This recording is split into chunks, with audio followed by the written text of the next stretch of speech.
Joining us, Tamil Nadu Health Secretary Dr. J. Radhakrishnan. Doctor, thank you very much for your time. Is there a rise in younger people dying in more numbers compared to the first waves in Tamil Nadu? No, on a relative note, definitely, this wave, more younger people got affected, and even mortality-wise also those without comorbidities, slightly higher numbers have died. That's factually, as far as the percentages, it may not be very significant, but considering the numbers, because unlike the first wave, we're almost touching around 30,000 cases a day, their numbers are fairly significant. Any particular reason you could see? What we have analyzed is that, of course we are in a lockdown phase, but in this particular, prior to the second phase, there was an absolute lack of COVID appropriate behavior among these youngsters. The second mistake in Tamil Nadu, unlike we keep learning, I find Kerala managing this particular aspect very well, where there is a health seeking behavior is very correct, well in advance. Of course I have not personally seen, but seeing their numbers, the percentage of hospitalization is much lesser. Whereas in Tamil Nadu, which is again one of a better public health facility based state, cadre is there. Here what is happening is the first few days, people, when they have to be very smart and get tested the moment they lose smell or they have a lack of immediate symptoms, that time instead of rushing, right, they tend to rush. After few days, even for testing they delay. So that we are doing a very intensive IEC. Second, among youngsters also is that many of them are initial stages asymptomatic. So even if they have symptoms, delaying testing and delaying examining their other things and imagining that nothing will happen. That lands up even in youngsters, without comorbidity, into trouble when they come very late to the hospital. So we have launched a district level IEC campaign to not only educate the youngsters, even certain others, despite so much of number of cases, awareness and a bit of fear also, still in the initial 2 to 3 days, there is a tendency to feel that this is not COVID. By the time they test, the lung involvement becomes high. So if we can avoid this lung involvement, even the dependence on oxygen, requirement on oxygen will come down.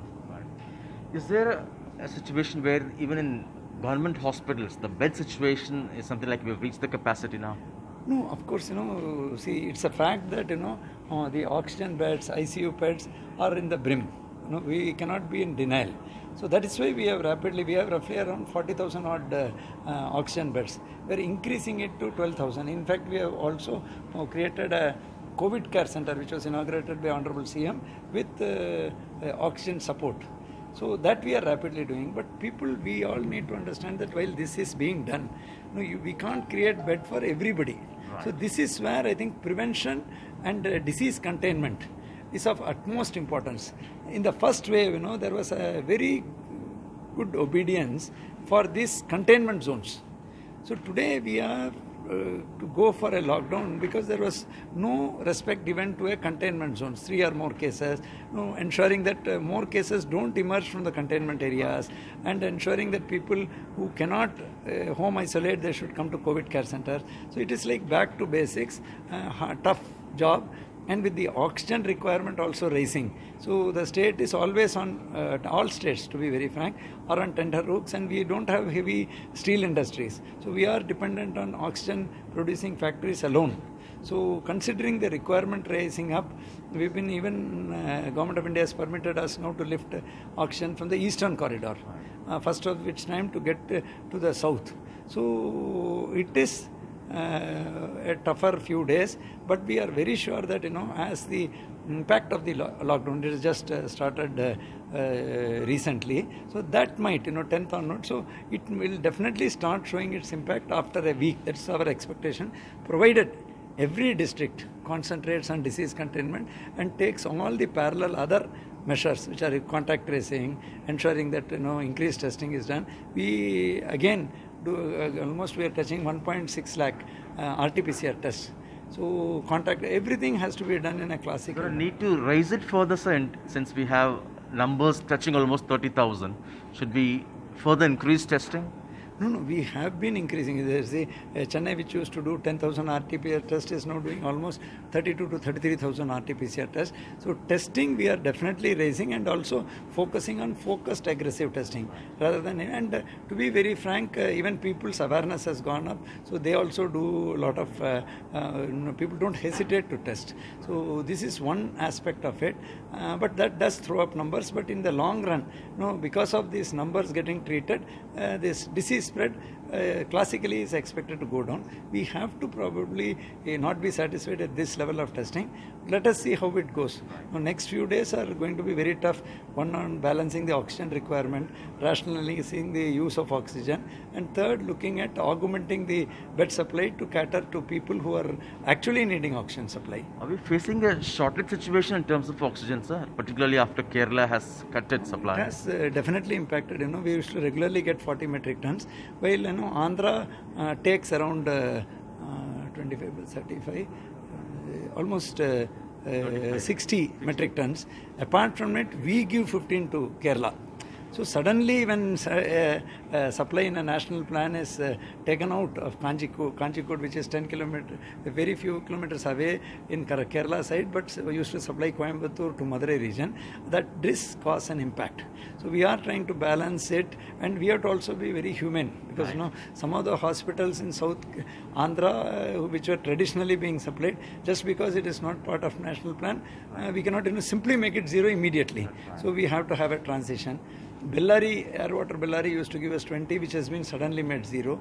So we are having a slightly adverse kind of situation, because the first available oxygen train is expected only on Friday. See, we have actually arranged for 4 rigs. Government of India does support, but it's basically the state has bought these tankers, cryogenic tankers and all.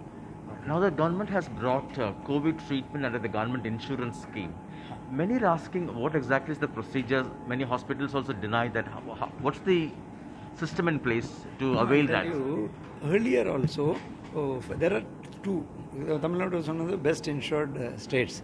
We have a pensioners insurance scheme, government servants insurance scheme, common people insurance scheme. Those who have, almost 1.58 crore people are part of the common insurance. 10 lakh people are in this.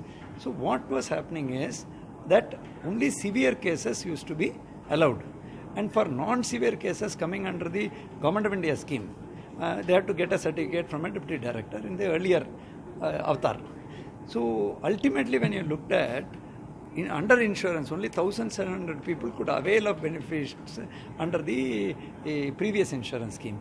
So by this kind of relaxation, that even for mild and we have categorized it, non-severe cases also in two categories. When you permit them, it is expected that they will get access to treatment in private sector without having to worry about the payment aspect of it, and this will entail us to top up. It is not part of the insurance premium or insurance so whatever that state government will bill it. So it is opening up the insurance to be more useful to patients who are not severe also. Right. So what's the procedure? They just walk it's just like they have to go to the hospital. If they have a CM health insurance or PMJ card, they have to show it. And even if they are mild or moderate cases, whatever is the expenditure, that will get billed. And ultimately, if it goes beyond their premium demands, the state has undertaken that it will be paying that amount. Some reporting that hospitals don't accept insurance for COVID, government insurance. That is more a kind of administrative issue. Okay.